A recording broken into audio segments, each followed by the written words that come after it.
सोमनाथ मंदिर, राम जन्मभूमि, कृष्ण जन्मभूमि, काशी विश्वनाथ, ये कुछ ऐसे मंदिरों के नाम हैं जिन्हें आपने बहुतायत सुना है और आप इन मंदिरों के इतिहास के बारे में जानते हैं। कैसे विदेशी आक्रांताओं ने भारत पर आक्रमण कर हिंदू संस्कृति पर हमला किया और धर्म की आड़ लेकर इन मंदिरों को तोड़ा और फिर वहां मस्जिदें बनवाई।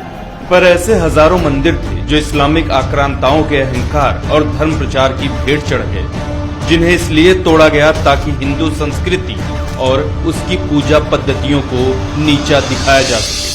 भारत में इस्लामिक आक्रमणों की शुरुआत अरब आक्रांता मोहम्मद बिन कासिम के सिंध पर आक्रमण करने से शुरू हुई। 710 ईस्वी में सिंध के राजा दाहिर को हराकर उसने इस्लामिक आक्रांताओं के लिए भारत के रास्ते खोल दिए थे। मोहम्मद बिन कासिम की सिंध पर फतह के बाद इस्लामिक लुटेरे और आक्रमणकारियों का एक लंबा इतिहास है, जिन्होंने हिंदू, बौद्ध, जैन धर्मस्थलों को तोड़ा और कुछ पर मस्जिदें भी बनाई। महमूद गजनी के सोमनाथ पर हमला कर पवित्र ज्योतिर्लिंग को तोड़ने का इतिहास हम सब जानते हैं। कहा जाता है कि महमूद सिर्फ धन दौलत लूटने हिंदुस्तान आया था, पर अगर उसका उद्देश्य सिर्फ लूटपाट होता तो पुजारियों के आग्रह के बावजूद ज्योतिर्लिंग को नहीं तोड़ता। महमूद गजनी के बाद दिल्ली सल्तनत का इतिहास पवित्र हिंदू मंदिरों को तोड़कर उन पर मस्जिदें बनवाने को लेकर भरा पड़ा है। कुतुबुद्दीन ऐबक ने दिल्ली की पहली मस्जिद कुव्वत अल इस्लाम का निर्माण 27 मंदिरों को तोड़कर उनकी सामग्री से करवाया। कुतुब मीनार पर मौजूद शिलालेख में इसका जिक्र साफ साफ किया गया है। सन 1290 से 1320 तक खिलजी वंश का शासन हुआ। अलाउद्दीन खिलजी के सेनापति मलिक काफूर ने दक्षिण भारत के होयसला राज्य पर आक्रमण कर वहां के सभी मंदिरों को तोड़ डाला। सन 1335 से 1378 के बीच मदुरै सल्तनत के सुल्तान गयासुद्दीन मोहम्मद दंगहिनी के अत्याचारों का वर्णन मोरक्की यात्री इब्ने बतूता ने किया, जिसमें उसने बताया कि सुल्तान कैसे मंदिरों को तोड़ता और हिंदू पुजारियों को भालों पर लटकाकर मरने के लिए छोड़ देता। सन 1321 से 1394 के बीच फिरोज शाह तुगलक ने पुरी के जगन्नाथ मंदिर और कांगड़ा देवी मंदिर को नुकसान पहुंचाया। खुद अपनी आत्मकथा तारीख फिरोज शाही में उसने स्वीकार किया कि कैसे उसने पुजारियों पर अत्याचार किए और उन्हें अपने महल के दरवाजे पर मार कर लटका डाला। दिल्ली सल्तनत के राज के बाद भारत पर तैमूर का आक्रमण हुआ, जिसकी बर्बरता के किस्से मशहूर हैं।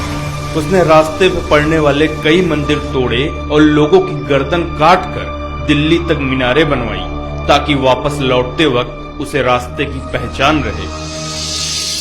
सन 1399 में सिकंदर बुत शिकन का प्रादुर्भाव हुआ, जिसने कश्मीर के प्रसिद्ध मार्तंड मंदिर को तोड़ा। कहा जाता है कि ललितादित्य द्वारा बनवाया गया मार्तंड सूर्य मंदिर इतना विशाल था कि इसे तोड़ने में पूरा 1 साल लग गया। इसी के शासनकाल में कश्मीर में लोगों का बड़े पैमाने पर धर्मांतरण हुआ।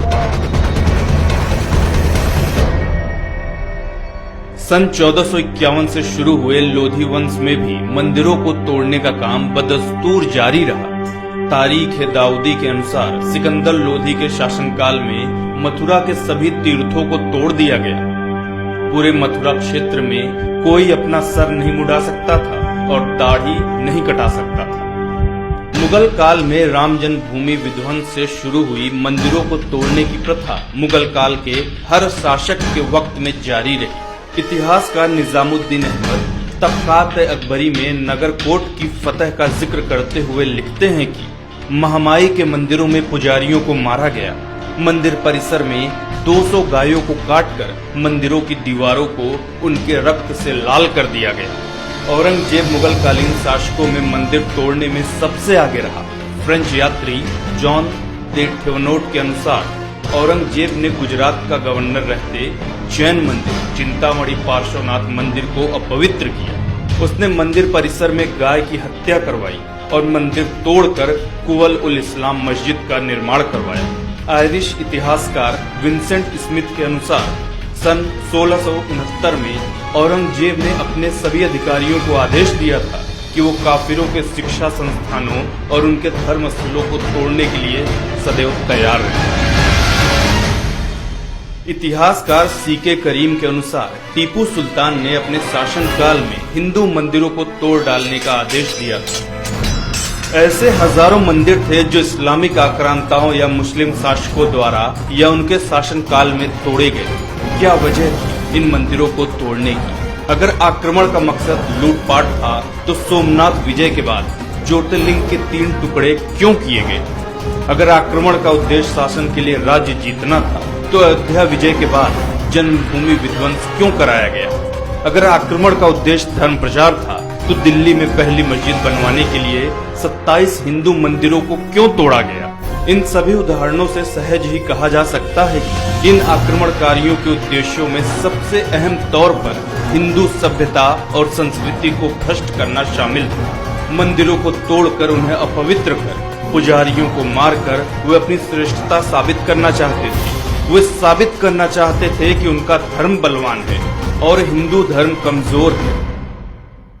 वर्षों बाद आजाद भारत में पहली बार राम जन्मभूमि पर होने जा रहा फैसला इन ऐतिहासिक भूलों को सुधारने की तरफ एक कदम हो सकता है। अपनी सत्ता और ताकत के गुरूर में जिन शासकों ने भारतीय सनातन संस्कृति को बर्बाद करने में कोई कसर नहीं छोड़ी थी, इन मंदिरों का पुनरुद्धार उस पुरातन संस्कृति को सहेजने की तरफ एक छोटा परंतु महत्वपूर्ण कदम साबित होगा।